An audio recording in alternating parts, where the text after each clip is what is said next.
Magandang araw sa inyong lahat. Ito tayo. Magluluto tayo. Dahil wala nang lambat, ay magluluto tayo. Papakita ko sa inyo kung paano ako magluto ng chicken feet.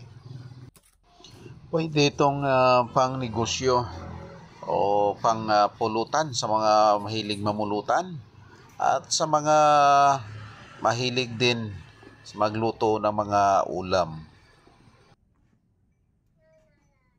Sa mga sawa na dyan sa chicken feet adobo o sa chicken feet na barbecue, ito panoorin po ninyo, baka magustuhan ninyo. Sa mga nagre-request na ipapakita ko at ituturo ko kung paano lutuin itong chicken feet, sana masundan ninyo ako dito sa aking munting channel.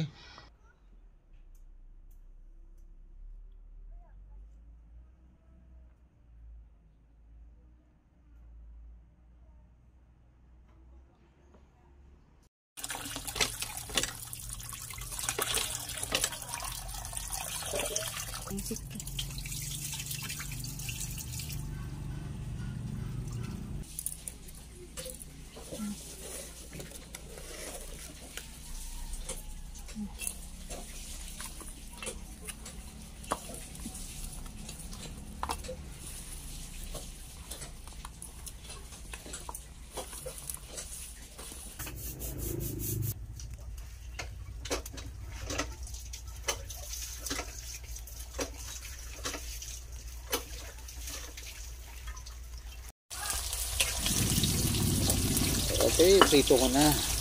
Dito ako nagprito sa maliit na kawali dahil wala namang malaking kawali. At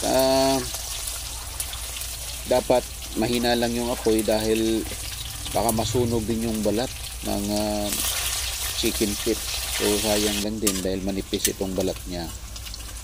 Kailangan tamang-tama lang yung apoy. Pwede namang hindi na iprito.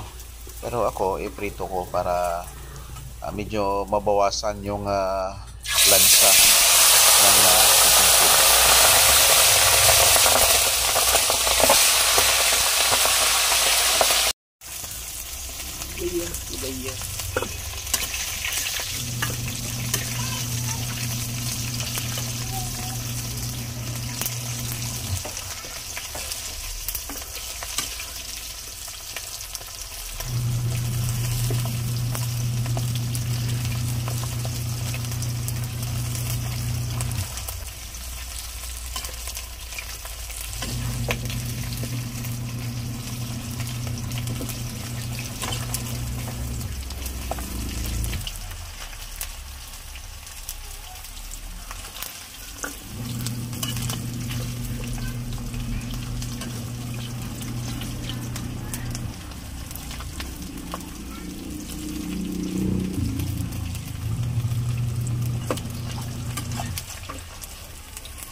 Ayun, tapos na akong magprito.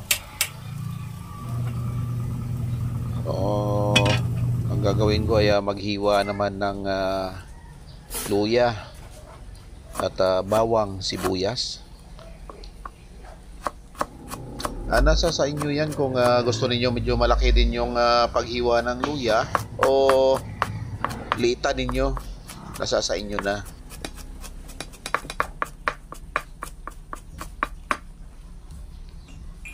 So, ayan.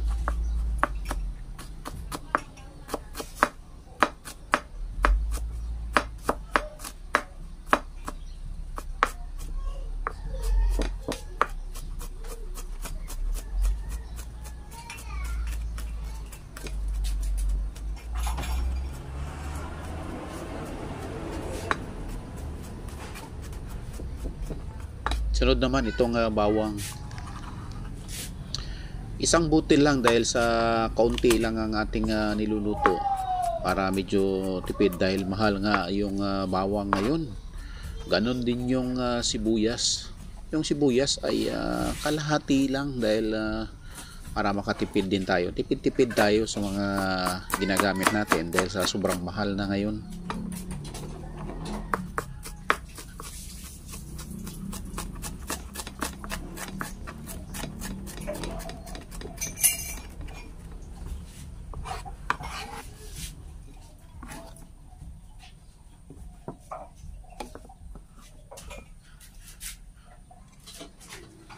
So ayan, nahiwa na natin lahat.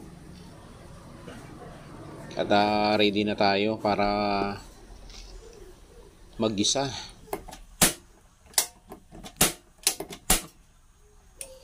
O kailangan igisa natin para mawala yung lansa pa uli. Makakatulong ito sa pag tanggal ng lansa.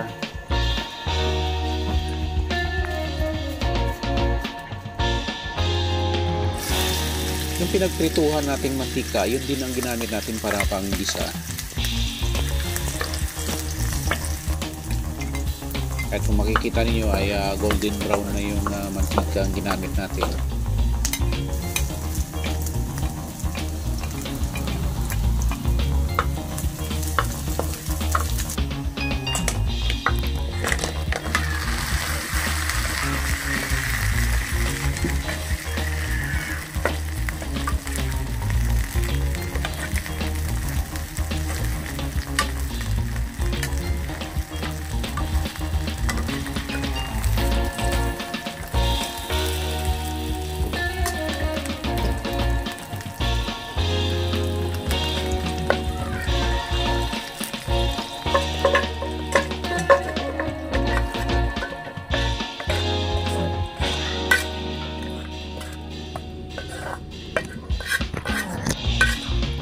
So pressure cooker ang gamitin natin.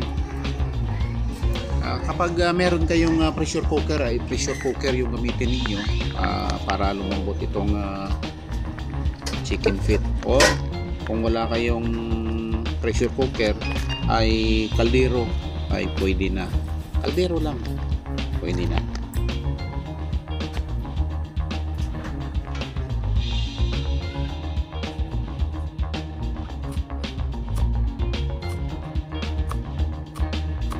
Lagyan din natin ng sili para maanghang siya. Tansyahin lang natin yung kaya lang natin na anghang, baka masubrahan naman. May mga boses kayong maririnig ng mga bata, kaya pasensya na kayo at naglalaro yung mga bata habang ako ay nagluluto.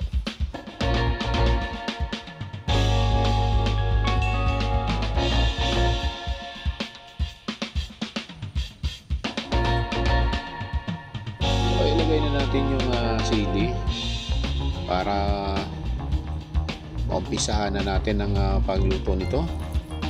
Pero wag na sana natin kalimutan na wala pang tubig ito. Yan. O, lagyan natin ng tubig.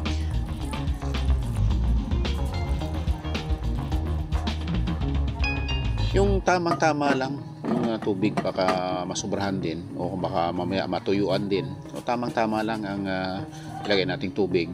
Takpan at sindihan para maluto na natin to. Huwag sana ninyong skip itong video, panoorin ninyo hanggang matapos dahil sigurado akong matatakam kayo kapag nakita ninyo ito na luto na.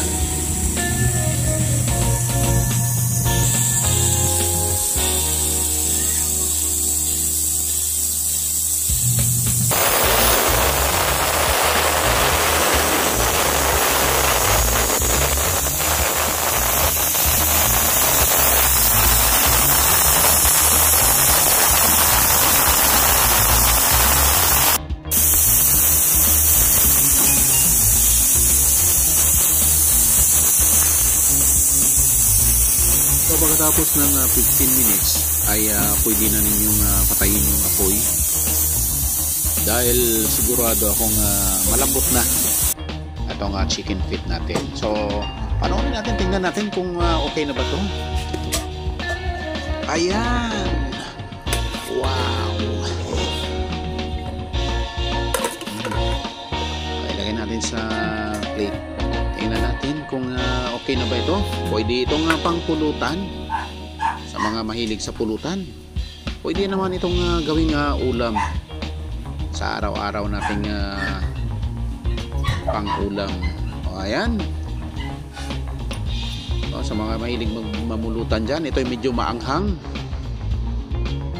Tapos, pwede namang gawing ulam.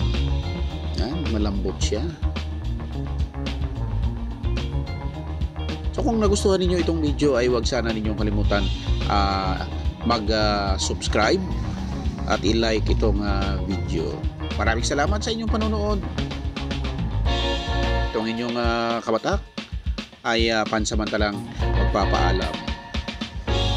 Bye-bye and God bless.